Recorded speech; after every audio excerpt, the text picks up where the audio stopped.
det. Han var bedøvet i 2 timer i det hele, og det er altså rimelig lang tid, så han siger at være bedøvet. Så vi nåede desværre kun den ene tand. Den næste tand, som vi ikke nåede, den vil være et endnu større projekt, fordi den der sidder i overmunden. Og det vi simpelthen har krævet, at han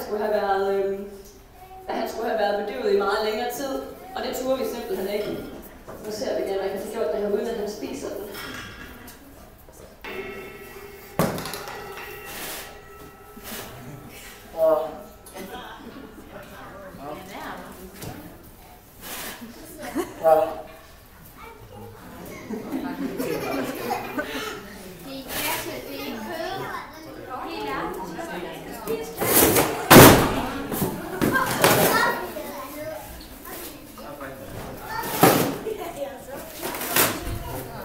Og nu er det ikke noget med, at han spiser pappet eller noget, det ved han godt, det skal han ikke, så han ødelægger bare pappet, og så spiser han det.